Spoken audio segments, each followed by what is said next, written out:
toi pour être comme tu veux. Nul ne peut se changer lui-même. Nul ne peut devenir ce que tu veux par lui-même. Car il est écrit que le léopard ne peut changer son pelage et nous ne pouvons nous transformer. Nous pouvons nous discipliner, nous pouvons désirer prendre des décisions. Et si ton esprit ne nous aide pas, ô Dieu, cela n'est que peine perdue. Mon frère a besoin de toi. Ma sœur a besoin de toi.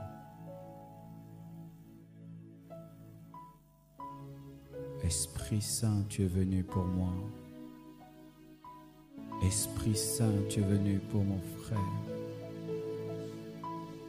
Esprit Saint, tu es venu pour que nous soyons comme Jésus. Il a dit, lorsque tu viendras, tu nous enseigneras toutes choses. Il a dit, lorsque tu viendras,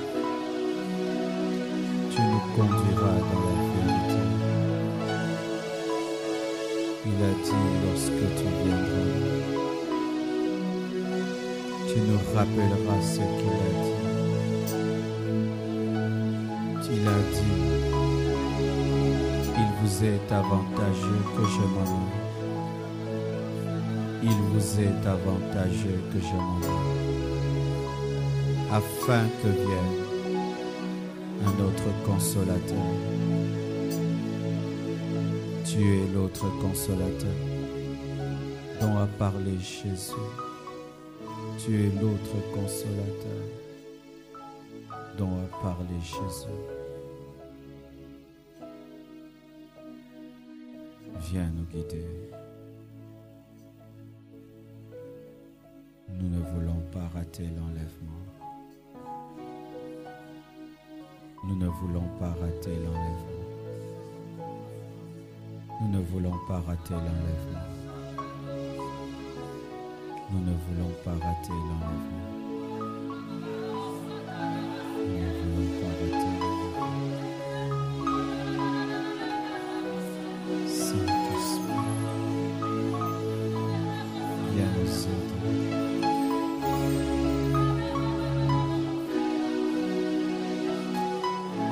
Ce n'est pas facile. Ce n'est pas facile, Seigneur. Et tu le sais très bien.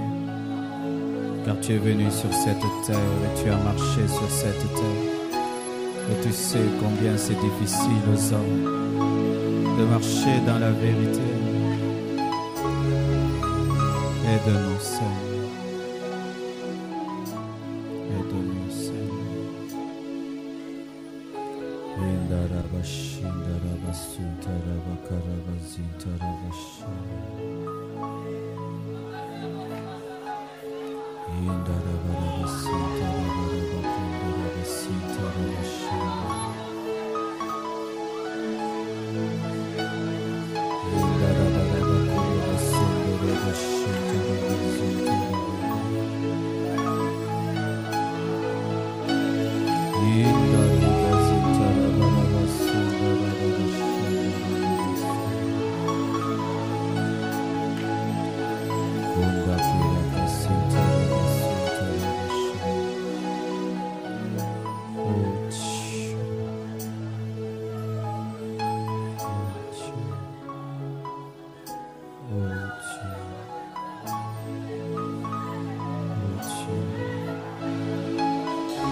Merci pour ta présence. Merci pour ta présence. Merci pour ta présence. Merci Seigneur Jésus. Merci Nous ne la méritons pas. Nous ne méritons pas que tu sois ici, Seigneur. Merci pour cette grâce. Nous ne méritons pas ta gloire, Seigneur. Nous ne méritons rien. Nous ne méritons rien, Seigneur. Merci pour ta grâce.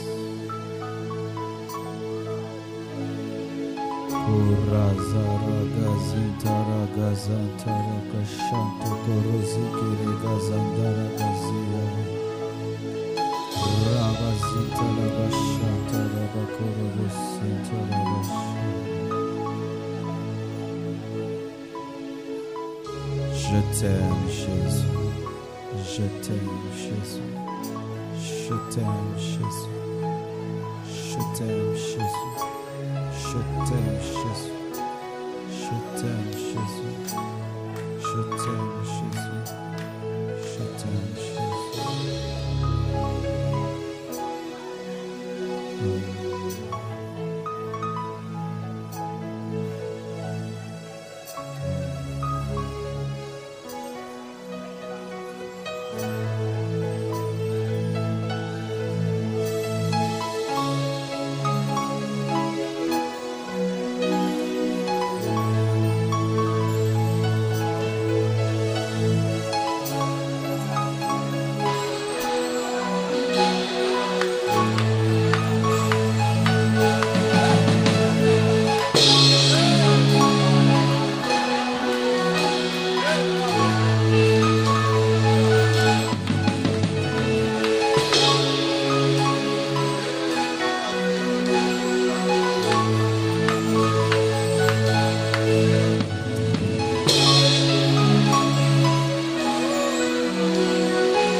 Merci Seigneur Jésus.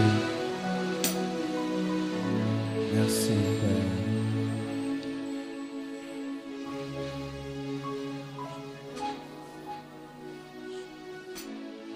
Merci Seigneur. Merci Père pour ton amour dans nos vies. Que la gloire, l'honneur te revienne.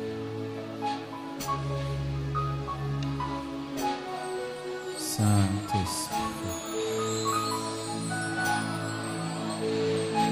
Saint-Esprit, glorifie Jésus. Saint-Esprit, glorifie Jésus. Saint-Esprit,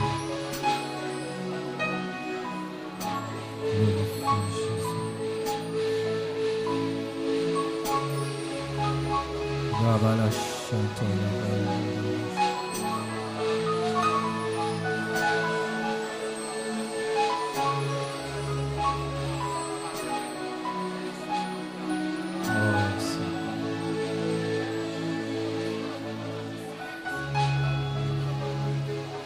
Gloire à Dieu.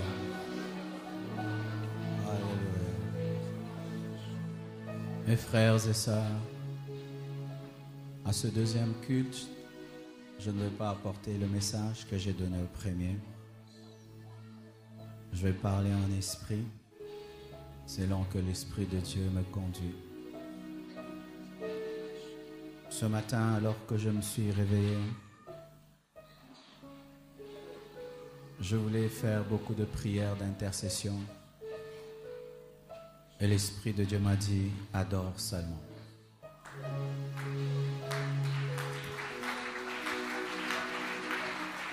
Adore.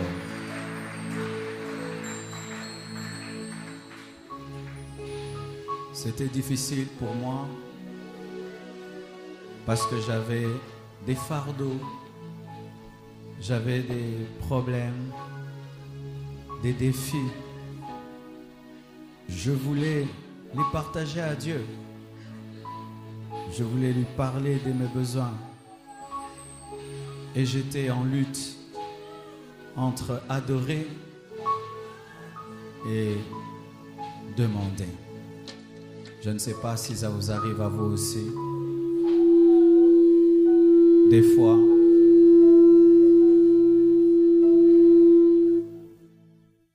tu veux l'adorer, mais ton problème est grand aussi.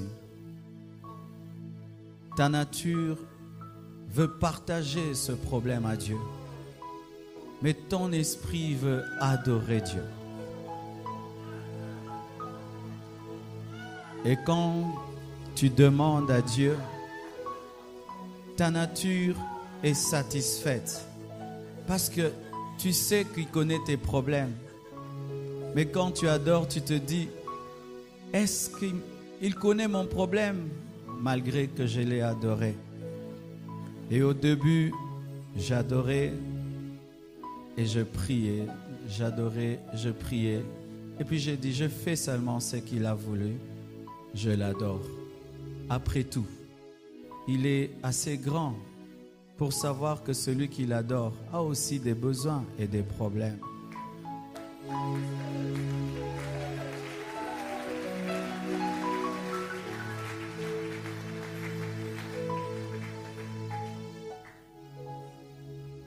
C'est pas parce que tu l'adores et tu ne dis pas tes problèmes qu'il ne connaît pas tes problèmes. Avant même que tu ne lèves ta voix pour demander quoi que ce soit, il sait de quoi tu as besoin. Mais une chose extraordinaire est, dans la vie d'un homme, c'est quand tu as des problèmes, mais malgré ça, tu adores Dieu. Parce que l'homme insulte Dieu quand il a des problèmes. Quand tout va bien, il aime Dieu. Mais quand tout va mal, il insulte Dieu. Et c'est ce que le diable aime. Amener des problèmes dans nos vies pour nous pousser à ne plus aimer Dieu, à insulter Dieu. Mais lorsque malgré tes difficultés, tu te prosternes devant un Dieu qui ne t'exauce pas. Tu te prosternes devant un Dieu, des fois tu ne sens même pas sa présence. Devant un Dieu, des fois tu penses qu'il aime l'autre et il ne t'aime pas. Mais tu ne tiens pas compte de tout cela. Tu fléchis tes genoux. Tu lui dis, tu es Seigneur. Tu lui dis, je t'aime. Je te dis, ça, c'est plus qu'une fleur dans un désert. C'est plus qu'une fleur dans les déserts. Le problème par lequel tu passes est un test d'amour. C'est un test d'amour seulement. Tu as donné ta vie à Jésus. Tu vis dans la sainteté.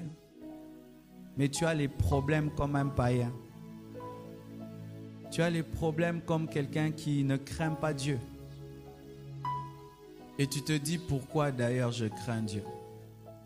Les autres qui ne craignent pas Dieu, ils ont ça, ils font ça. Mais moi, qu'est-ce que Dieu me donne en retour?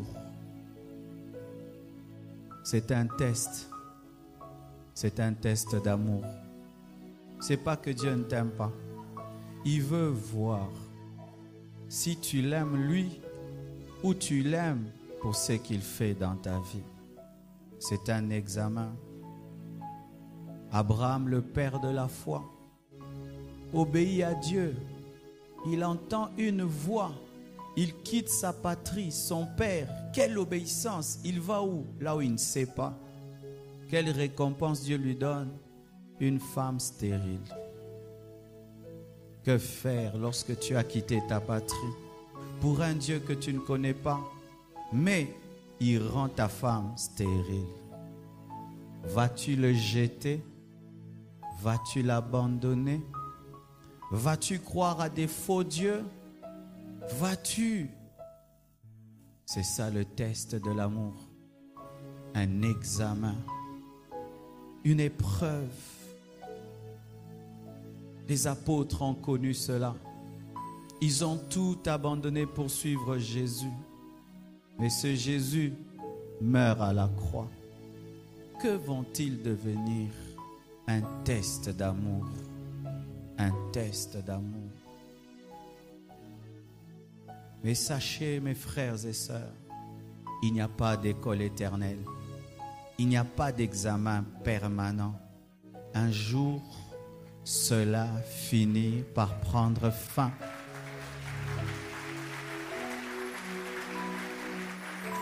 Abraham a fini par avoir Isaac. Les apôtres ont fini par voir le ressuscité et même à recevoir le Saint-Esprit. J'aimerais te dire de continuer et de ne pas t'arrêter. Même si tu vis une contradiction, tu es découragé et tu sens en toi toute ta nature humaine en a marre de Dieu. Sois spirituel. Fais comme David. Dis à ton âme, mon âme, même si tu ne veux pas, tu vas louer l'Éternel.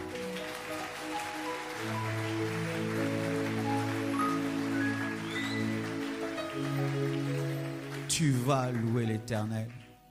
Mes genoux, même si vous ne voulez pas, vous allez vous agenouiller devant Dieu.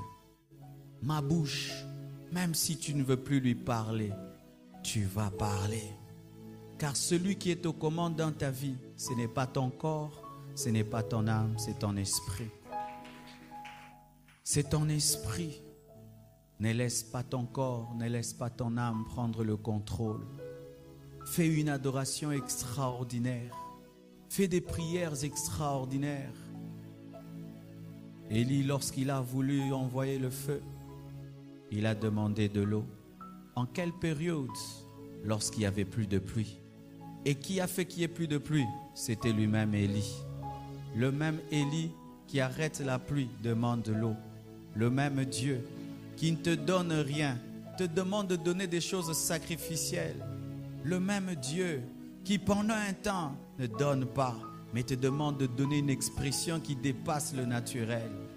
Lorsqu'il te demande l'eau, alors que c'est lui qui a arrêté la pluie, donne ta réserve d'eau et le feu tombera. Ce message n'est pas pour tout le monde. Ce message est pour des gens qui vivent des contradictions. Ou dans leur vie, normalement, ils ne doivent pas avoir les problèmes qu'ils ont. Normalement, ils ne doivent pas les avoir. Ou tu dis ça, ce n'est pas mon problème. Et tu ne te reproches de rien du tout. Mais cela perdure. Et tu vis un tiraillement. Tu es dans une confusion. Imaginez les mages. Ils voient une grande étoile. Et ils s'attendent à voir quoi? Un château. Car lorsque tu vois une étoile, tu t'attends quoi? À un château. Mais l'étoile les conduit où? Sur une étable. Que faire, mes frères? Lorsque l'étoile du roi, au lieu de te conduire vers un château, te conduit vers une étable, tu dois te concentrer sur la personne et non sur l'environnement. Tu crois en Jésus et puis c'est la guerre, des problèmes, des difficultés. Tu ne dois pas te concentrer sur tes circonstances, mais sur la personne de Jésus. Et lorsqu'ils arrivent, ils trouvent l'enfant. Mais les choses qui sont autour de l'enfant ne correspondent pas à l'étoile. Mais malgré cela, ils adorent l'enfant. Ils lui donnent l'or dans les tables, l'encens dans les tables, la myrrhe dans les tables. Même si je n'ai pas tout ce que je veux, je t'adore. Même si ma bénédiction tarde, je t'adore. Même si les circonstances sont difficiles, je t'adore. Même si je passe par des moments de contradiction, je t'adore. Même si je passe par des moments de questions et de questionnements, je t'adore. Je ne t'adore pas à cause de ce qui est autour de toi. Je t'adore à cause de ce que tu es. Que le bébé soit dans un château, c'est Jésus. Qu'il soit dans une étable, c'est Jésus. Qu'il soit au sommet de la montagne, c'est Jésus. Et qu'il soit parmi les animaux, c'est Jésus. Ce qui est important, ce n'est pas ce que je vois autour, mais c'est ce qu'il est. Et ce qui est important, ce n'est pas ce que Dieu me donne, mais c'est ce qu'il est pour moi. Ce qui est important, ce n'est pas l'accomplissement de la bénédiction, de la promesse, mais c'est ce qu'il est pour moi. Ce qui est important, ce n'est pas que je puisse avoir la victoire sur mes ennemis, mais ce qui est important, c'est sa personne dans ma vie. Ce qui est important, ce n'est pas que je sois délivré de cette situation, mais ce qui est important, c'est sa présence dans ma vie. Ce qui est important, ce n'est pas que je devienne grand. Ce qui est important, c'est que lui est grand. Ce qui est important, ce n'est pas la bénédiction de Dieu dans ma vie. Ce qui est important, c'est sa personne en moi. Même si je ne comprends pas comment est-ce que le Fils de Dieu peut naître dans une étable, mais je sais une chose, l'étoile n'est pas là au hasard. Même si je ne comprends pas comment le Fils de Dieu peut naître parmi les animaux, mais c'est que je sais, l'étoile n'est pas là au hasard. Et même si je ne comprends pas comment cette vie chrétienne m'amène autant de problèmes, mais je sais que j'ai le Saint-Esprit. Je sais que mon nom est inscrit dans le livre de vie.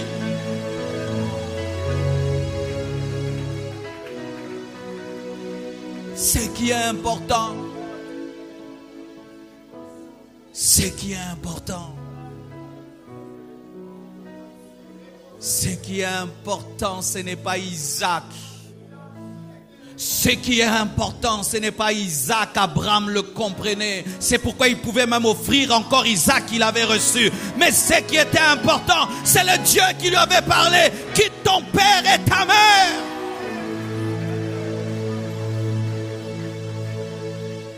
Ce qui est important, ce n'est pas l'enfant, ce n'est pas la voiture, ce n'est pas la maison. Ce qui est important, ce n'est pas ton voyage, ce n'est pas le travail. Ce qui est important, c'est Jésus.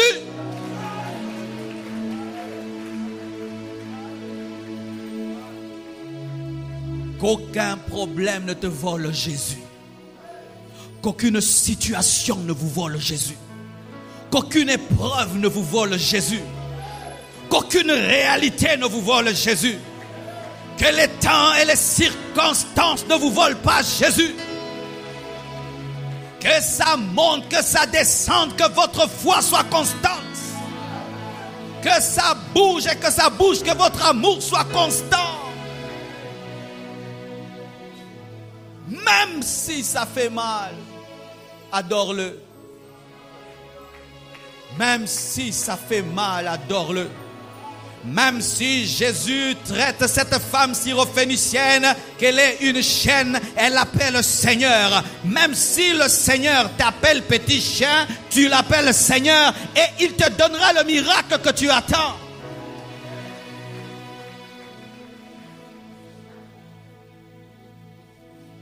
Des fois, la vie chrétienne est comme Élisée qui poursuit Élie. Tu cherches Élie, mais lui te repousse. Tu veux être un bon disciple, mais lui te repousse. Tu veux son onction, il te repousse. Reste ici. Reste ici. Ça, c'est quel genre de maître qui ne veut pas d'un disciple? Mais jamais, jamais Élisée n'a été découragé par les oppositions d'Élie. Il disait, ton âme est vivante. L'Éternel est vivant, je ne te laisserai pas. Même si des fois, tu sens comme si tout te dit, abandonne. Dis, Dieu est vivant, je n'abandonnerai pas. Si je mourais en train de m'attendre à lui, je mourrai, mais je ne lâcherai pas. Si je mourais en train de l'adorer, je mourrai en train de l'adorer. Je ne lâcherai pas. Lorsque tu atteins ce niveau, le diable ne peut plus rien te faire. Il ne peut plus rien te faire parce qu'il sait que les hommes lâchent lorsqu'ils ne comprennent plus rien, lorsqu'ils n'ont plus un intérêt. Mais lorsque tu deviens un homme qui peut adorer sans rien, Satan cherchera quelqu'un d'autre parce que toi, tu es mort. Rien ne te touche, rien ne t'atteint. Mettez un mort dans un cercueil, chantez ses louanges, il reste calme.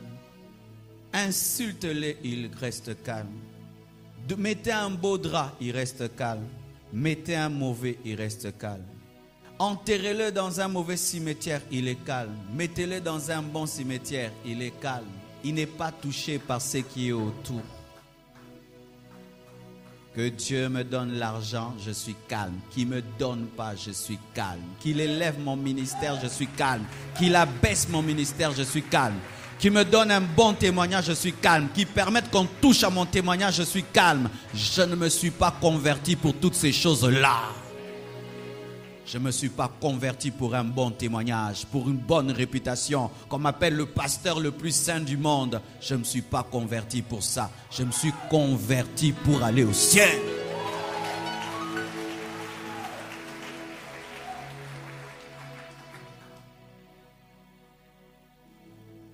Frères et sœurs, un homme qui te donne de l'eau dans une piscine ne fait rien de grave. Mais un homme qui te donne l'eau dans un désert, c'est plus que de l'eau. Lorsqu'un homme vit la joie et la bénédiction, il adore Dieu, c'est donner l'eau dans une piscine. Mais lorsque tu passes par des moments difficiles, des moments de contradiction, des moments où tout est sec, tout est bloqué, tout est fermé, mais tu t'agenouilles dans ta chambre, tu lèves tes mains, tu dis je t'aime, je t'adore, tu es le roi, tu es le Seigneur. Mais tes circonstances te disent, il est le roi de quoi? Il est le Seigneur de quoi? Il est le Dieu de quoi? Même s'il n'y a rien dans ma maison, il y a beaucoup de choses dans mon cœur. Même s'il n'y a rien dans ma maison, il y a beaucoup de choses dans mon cœur. Même si je n'ai pas Isaac, l'Éternel est Dieu. L'Éternel est Dieu. Dieu n'est pas devenu Dieu le jour où Isaac est né. Dieu n'est pas devenu Dieu le jour où Élisée a reçu l'onction. Dieu n'est pas devenu Dieu le jour où Israël a possédé Canaan. Dieu était Dieu avant. Il ne sera pas digne d'adoration. Il est déjà digne d'adoration. Il ne sera pas digne de recevoir notre amour parce qu'il nous a bénis. Il est déjà digne maintenant. Maintenant, dans le désert, il est digne d'être adoré. Il ne sera pas seulement adoré en Canaan. Même dans le désert, même en Égypte, Israël adoré.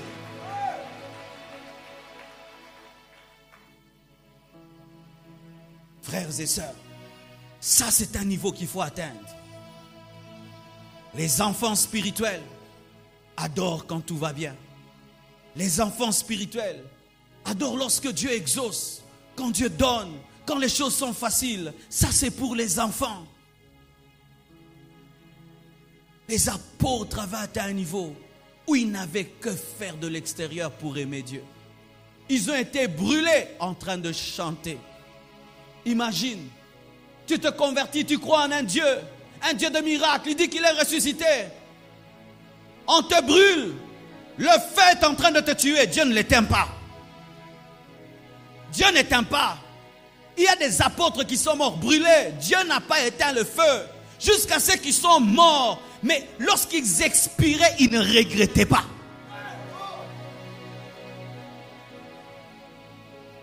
On lapide Étienne. Dieu ne barre pas les pierres. Toutes les pierres l'atteignent. Toutes les pierres l'atteignent. Les anges sont là. Les anges laissent ces pierres l'atteindre. Et alors qu'il veut mourir, pour montrer qu'il n'est pas mort dans la colère, il dit, Père, pardonne-leur. Ne leur impute pas leurs péchés.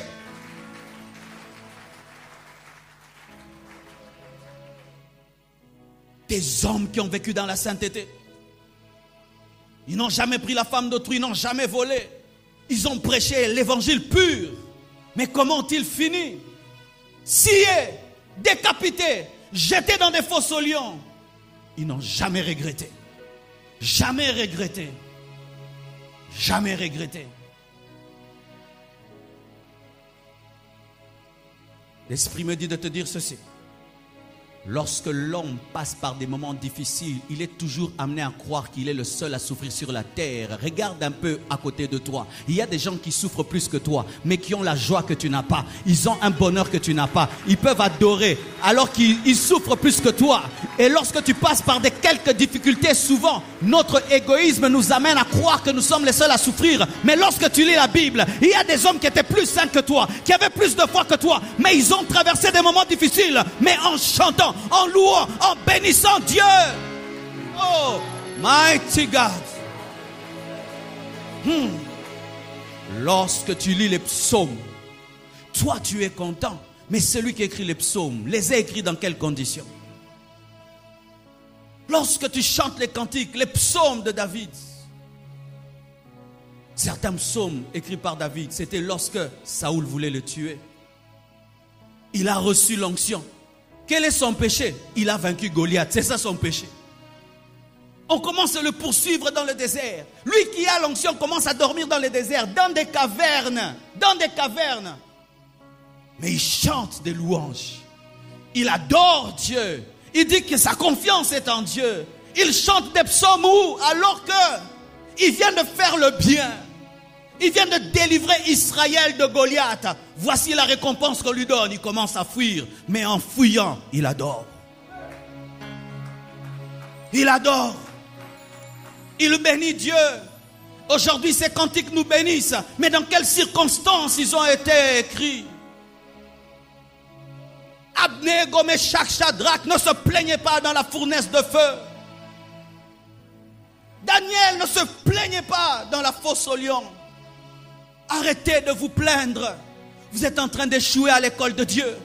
Arrêtez de murmurer. Vous êtes en train d'échouer à l'école de Dieu. Arrêtez de vous lamenter. Vous échouez à l'école de Dieu. Vous échouez. Ne présentez pas votre sainteté quand vous souffrez. Ne présentez pas votre justice quand vous souffrez. Moi qui fais ça, moi qui fais ça. Non, dis à Dieu, je te loue. Je t'adore. Si tu permets cela dans ma vie. S'il y a quelqu'un qui devait présenter quelque chose, c'est Jésus. C'est Jésus qui devait présenter quelque chose. Dire qu'il est indigne de mourir à la croix. Indigne qu'on le crucifie. Indigne qu'on lui arrache la barbe. Mais qu'est-ce qu'il a fait? Il est resté calme comme une brebis qu'on amène à la boucherie. Alors qu'il avait toute la sainteté pour brûler la croix. Toute la puissance pour tuer tous les Romains. N'échoue pas à l'école de Dieu. Ta vie est un champ de bataille. Il y a deux puissances qui sont en lutte dans ta vie. Le diable dit à Dieu, il va t'insulter, il va arrêter d'adorer. Et Dieu lui dit, tu vas voir, c'est mon enfant. Malgré ce qu'il traverse, il va m'adorer. Permets à Dieu de fermer la bouche du diable. Permets à Dieu de fermer la bouche du diable. Comme Job a permis à Dieu de fermer la bouche du diable. Permets cela.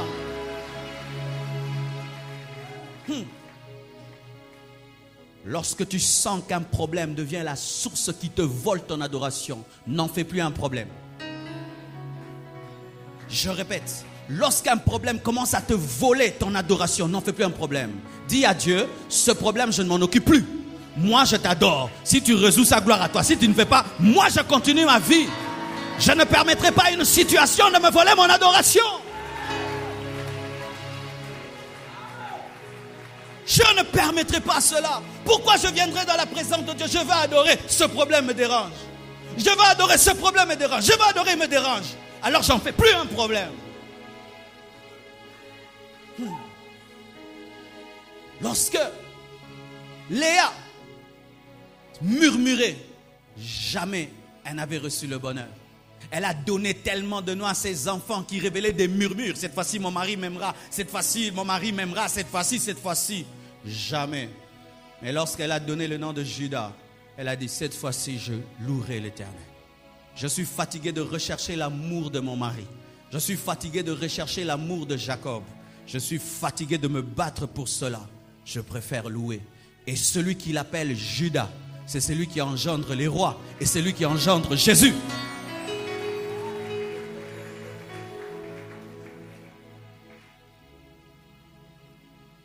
Le raisonnement humain nous dit ceci. Fais d'un problème un problème, il sera résolu. Mais le raisonnement divin dit, ne fais pas d'un problème un problème et il sera résolu.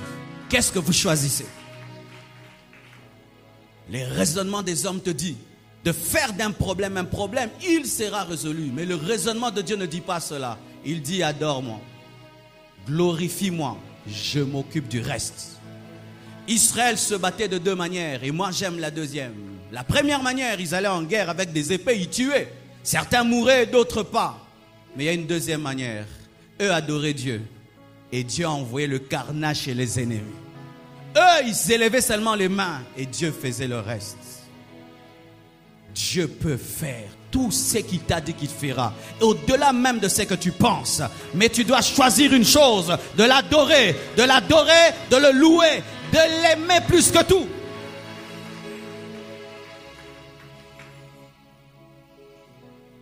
Des fois, ton problème dans la vie, c'est seulement un problème de jalousie de Dieu. Dieu sent que tu aimes trop sa bénédiction. Tu vas dire, non, pasteur, moi j'aime Dieu. Ah bon? Voici la preuve que je vais te donner, que tu aimes sa bénédiction plus que lui. Lorsque la présence de Dieu dans ta vie, tu ne la sens pas, tu n'es jamais triste. Mais quand la bénédiction ne vient pas, tu es triste. Tu aimes qui? Quand Dieu est là, tu n'as jamais la joie. Mais si la bénédiction est là, voilà que tu as la joie. Quand Dieu est là, tu ne loues pas, tu n'adores pas. Mais si Dieu t'a fait du bien, voilà que tu le loues. Tu aimes qui? Dieu veut que tu sois capable de l'adorer sans Isaac. J'aime Abraham. J'aime Abraham. Abraham attend un enfant. 25 ans. Dieu lui donne. Il aime cet enfant et c'est normal. Tu attends. Mais quand il commence à trop l'aimer, Dieu dit, cet enfant, prends-le. Tu vas me l'offrir. Et lorsqu'il va offrir Isaac, et on lui pose la question, où vas-tu? Il dit quoi? Moi et les fils, nous allons quoi? Adorer. C'est-à-dire, même s'il m'arrache ce que j'aime, je l'adore. Et j'appelle même abandonner ce que j'aime pour lui, une adoration. Pas qu'il me trahit. Nzambe bono salinga boye, asalinga elote. Asalinga elote. Il m'avait prêté cet enfant. Maintenant, il veut le reprendre. Il n'était pas à moi. L'adoration t'amène à voir tout ce que Dieu te donne comme quelque chose de prêté. Et si celui qui te prête, t'emprunte, reprend, est-ce que tu seras fâché? Ce n'était pas à toi. Toute bénédiction est prêtée. Pourquoi vous fâchez pour des choses que Dieu va vous prêter?